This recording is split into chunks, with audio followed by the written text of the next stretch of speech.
Olá, que a graça e a paz de Cristo seja abundante na tua vida. Mais uma vez eu quero te convidar a meditar comigo na palavra de Deus.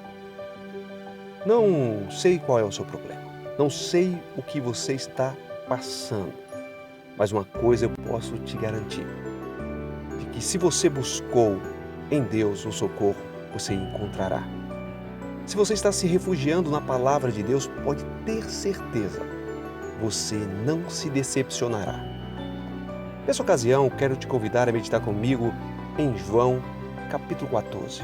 Quando Jesus conforta os seus discípulos, Jesus está despedindo dos seus discípulos, está na reta final para ser morto e com a sua morte e ressurreição, ele deixaria essa terra e se ocultaria na glória com o Pai.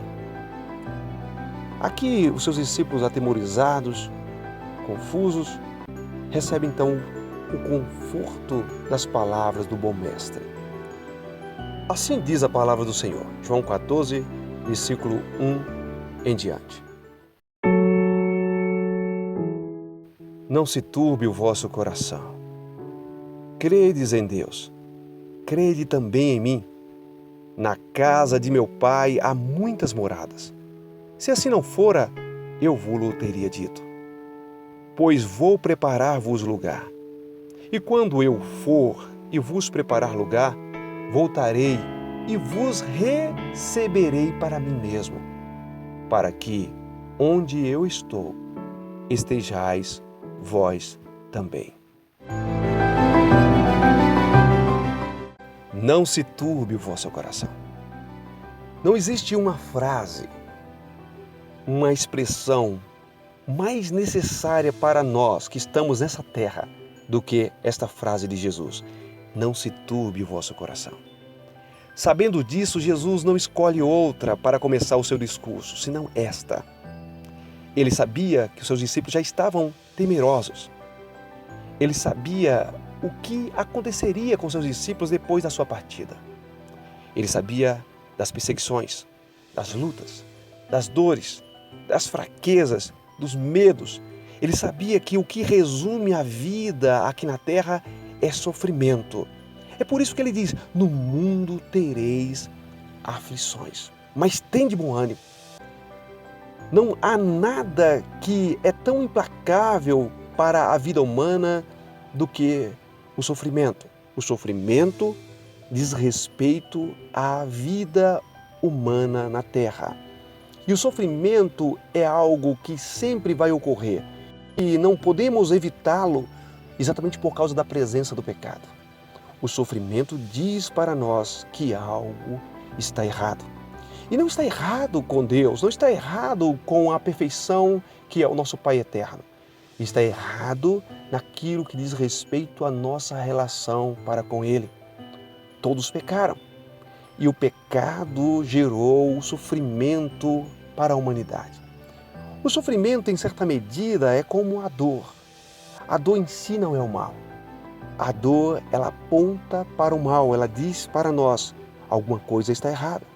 Se você está sentindo uma dor de dente, pode ter certeza, você deve ir ao dentista, pois não é a dor o problema. O problema é algo oculto. A dor apenas está revelando o problema. Da mesma forma, as aflições da vida, o sofrimento que nós temos nessa vida não é o problema. O problema está sendo apontado a partir do sofrimento. Sim, o sofrimento é algo que sempre vai estar presente na nossa realidade terrena. O sofrimento acompanha-nos a todos, inclusive a própria criação, até os seres irracionais sofrem, todos gemem. Contudo, o que o sofrimento está apontando é de que nós temos um problema. E esse problema não foi um problema de fabricação. Deus não nos fez errado, Deus não nos fez em sofrimento. Deus não nos fez para morrer, mas Ele nos deu um condicional. E os nossos primeiros pais fizeram a escolha. Fizeram a escolha de ir contra Deus, de não confiar inteiramente em Deus, de não confiar eternamente em Deus. E por isso sofremos e morremos. Tanto o sofrimento como a morte não nos são naturais. não nos vieram como algo natural, por isso que nós estranhamos. Nós estranhamos o sofrimento e estranhamos igualmente a morte. Mas o Senhor nos dará vida em Cristo Jesus. Ele já nos deu esperança. Ele já curou e já restaurou. E para aqueles que creem em Cristo, que receberam a Cristo, já não há mais morte. Cristo disse para Marta e Maria lá em João capítulo 11, aqueles que creem em mim, diz o Senhor, nunca morrerá. O apóstolo Paulo nos fala muito bem, no capítulo 8 de Romanos, versículo 18 em diante, acerca do sofrimento. Ele nos mostra a causa do sofrimento.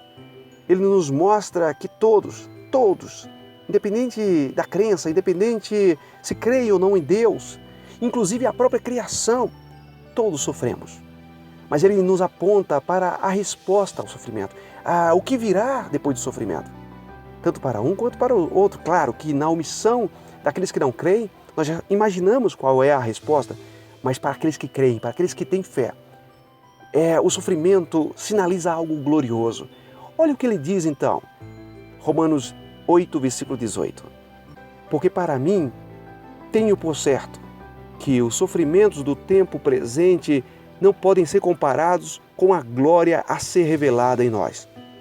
A ardente expectativa da criação aguarda a revelação dos filhos de Deus, pois a criação está sujeita à vaidade, não voluntariamente, mas por causa daquele que a sujeitou, na esperança de que a própria criação será redimida do cativeiro da corrupção para a liberdade da glória dos filhos de Deus. Porque sabemos que toda a criação, a um só tempo, geme e suporta angústias até agora.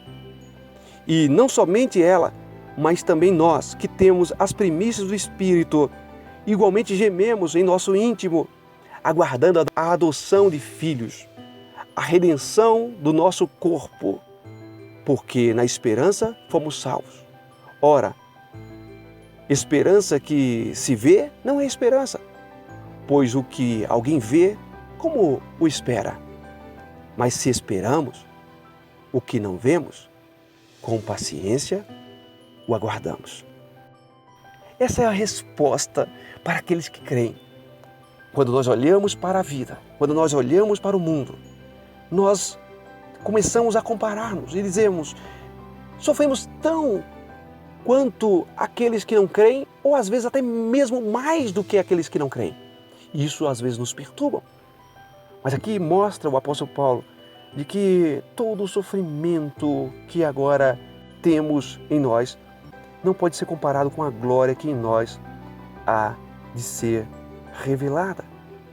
Se você perguntar para um homem natural aonde ele vai estar à tardezinha, ele vai dizer, talvez estarei em casa, ou no bar, ou em uma reunião de negócios. Se você perguntar para ele aonde você estará daqui a um ano, ele diz, olha, daqui a um ano talvez eu estarei na minha casa nova, ou em outro trabalho. E se você me perguntar para ele onde você estará daqui 10 anos, ele talvez dirá, olha, eu estarei com uma nova vida, porque eu tenho planejado, tenho empenhado e eu vou crescer, eu vou conquistar. Ou talvez ele seja pessimista, ele dirá para você coisas terríveis.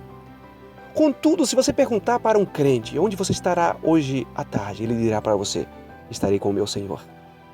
Se você perguntar para ele onde você estará amanhã, ele dirá, estarei com o meu Senhor. E daqui a um ano, estarei com o meu Senhor. E daqui 10 anos, eu estarei com o meu Senhor. Se você perguntar para um homem natural, um homem que não tem fé, onde ele estará daqui 100 anos, ele emudecerá ou ele dirá para você, sinceramente eu não sei. Mas se você perguntar para um crente, para o cristão verdadeiro, aonde ele estará daqui 100 anos, ele dirá para você a mesma coisa, eu estarei com o meu Senhor. Você não quer ter essa esperança? Você não deseja ter essa esperança? Somente aqueles que creem absolutamente em Deus e de igual modo em Cristo Jesus, o nosso Senhor, poderá responder dessa forma. Porque crê que aquele que fez a promessa é fiel para cumpri-la. Eu creio. Você crê? Se você não crer, busque crer. Porque essa vida, ela é passageira. Eu não sei aonde eu estarei amanhã, mas eu sei que eu estarei com o meu Senhor. Eu não sei como eu estarei daqui 10 anos, mas eu sei que eu estarei com o meu Senhor. E isso me basta. O fato de Ele me prometer, de não me deixar órfão, Ele diz isso lá no versículo 18, não vos deixarei órfãos, voltarei para vós outros. Essa é uma promessa dEle que é fiel. Essa é uma promessa dEle que não falha. Essa é a promessa dEle que não está em fraqueza. Ele não está mais em fraqueza, Ele não está mais diante das circunstâncias ilimitado às circunstâncias como nós estamos. Ele é Deus.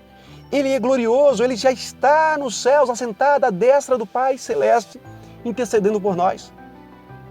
E Ele diz no versículo 19, do mesmo capítulo 14 de João, ainda por um pouco, e o mundo não me verá mais. Vós, porém, me vereis, porque eu vivo, e vós também vivereis.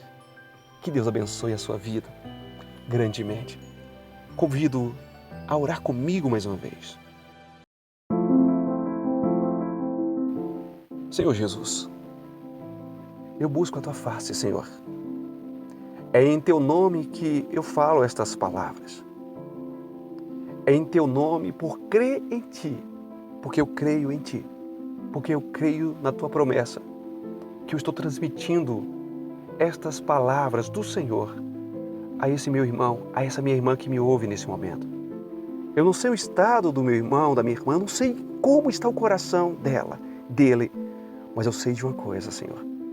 Como eu disse no início da minha fala, que se ela buscou na Tua palavra, ela buscou no lugar certo. Por isso eu te peço, venha com consolo, mais do que simplesmente um consolo como uma palavra amistosa, mas como um consolo que arremete à eternidade, dizendo, crê em mim, porque aquele que crê em mim nunca morrerá. Aquele que vive e crê em mim nunca morrerá. E aquele que crê em mim e morre, ressuscitará.